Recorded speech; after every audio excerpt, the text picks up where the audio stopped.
Kali ini kita masuk ke dalam D15, yaitu SQL operasi DDL. Nah, apa sih DDL itu?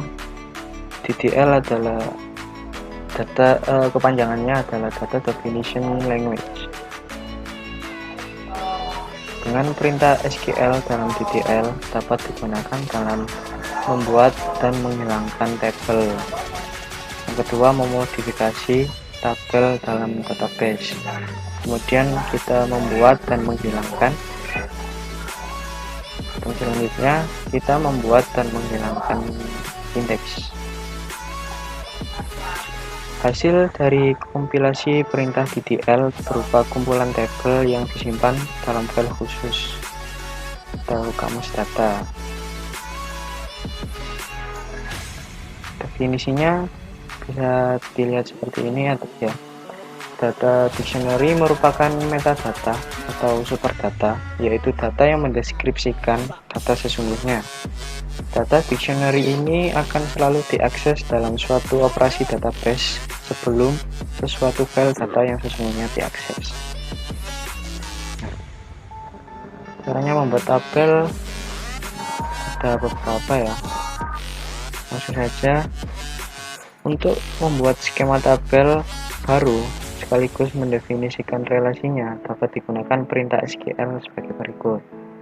Create table buka kurung skema dot tutup kurung table, lalu bawahnya buka kurung kolom data type buka kurung kota kurung siku ya, default XPR tutup kurung siku. Kemudian selanjutnya bisa dilihat sendiri. Nah, yang harus dispesifikasikan yang pertama nama tabel, kemudian nama kolom, tipe data, dan ukuran kolom. Kemudian ada aturan nama tabel dan kolom.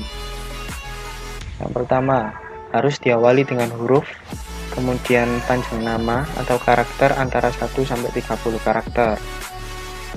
Mengandung huruf kapital, huruf kecil,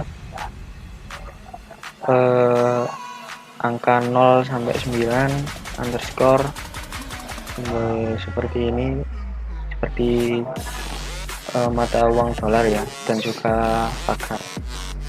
Kemudian tidak boleh terdapat nama yang sama dengan objek database lain. Selanjutnya tidak boleh menggunakan keyword SQL database. Caranya bagaimana membuat tabel ini? Bisa dilihat sintaksnya seperti ini ya. Create table dep buka kurung dep no number 2, bawahnya dname varchar 2 buka kurung 14 tutup kurung, bawahnya lagi log varchar 2 buka kurung 13 tutup kurung dan titik koma. Maka tabel sudah jadi. Gimana kalau kita mau mengkonfirm membuat tabelnya? Maka kita menambahkan describe depth. Ini hasilnya seperti ini. Kemudian ada juga membuat tabel menggunakan subquery.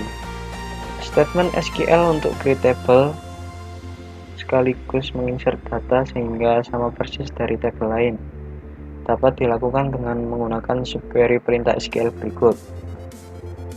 Itu langsung ditulis saja, bisa terbuat, bisa jadi ya Pak. Nah, jumlah kolom yang didefinisikan harus sesuai dengan kolom subquery yang dibuat, termasuk tipe datanya. Nah, ini contohnya membuat tabel menggunakan subquery. Oke. Kemudian bagaimana kalau kita membuat tabel kosong menggunakan subquery? Untuk membuat tabel baru dari tabel lain tapi tanpa termasuk datanya dapat dilakukan dengan statement SQL berikut. Oke. Nah, kemudian ada alter tabel. Fungsi alter tabel Yang pertama menambahkan kolom baru, kemudian memodifikasi kolom yang sudah ada, selanjutnya mendefinisikan nilai default untuk kolom baru, dan yang terakhir menghapus kolom. Nah, ini adalah cara kita untuk menambahkan filter table. Bisa menggunakan perintah add itu untuk menambahkan, modify untuk mengubah, dan drop untuk menghapus ya. Sintaknya bisa dilihat seperti ini. Ini ilustrasi penambahan kolom. Yang pertama kita mempunyai tabel tab 80 dimana isinya ada employee ID, last name, annual salary, dan year date. Kemudian kita menambahkan kolom baru di tabel tab 80 ini, maka hasilnya seperti yang berada di bawah ini. Kolom barunya bernama job ID. Nah, itu munculnya di belakang sendiri. Nah,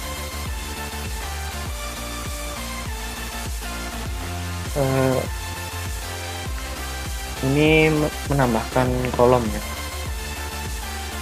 Kita menggunakan add atau add untuk menambahkan kolom.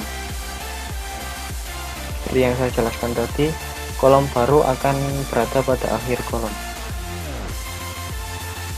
Kemudian memodifikasi kolom, kita dapat merubah tipe data, ukuran, dan nilai default kolom. Sintaknya sebagai berikut.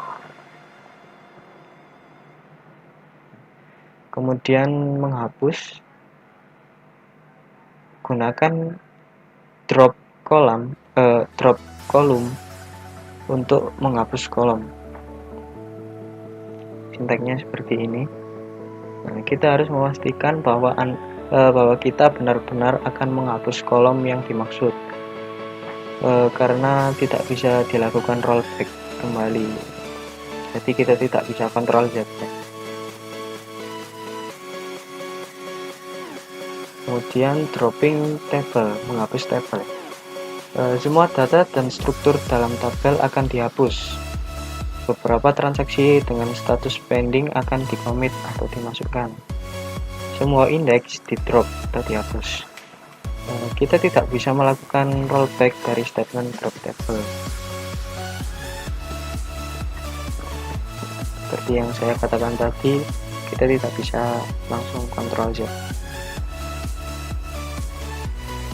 Lanjut, kita rename object database. Kita memberi nama ulang, mengubah nama dari objek di suatu database. Untuk merubah nama table, view, sequence, atau sinonim, Anda dapat execute dengan statement rename. Ada sintaknya, bisa dilihat sendiri. Nah, biasanya yang melakukan harus user atau owner dari objek database yang dibuat. Jadi yang mengubah biasanya owner database itu sendiri.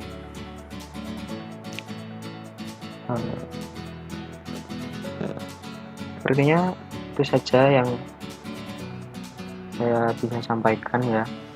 Mudah-mudahan kita bisa belajar, mudah-mudahan bisa belajar bersama dengan teori ini. Baik, cukup sampai di sini.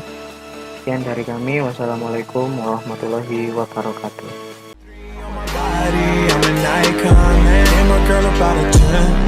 I should fuck her in the Benz.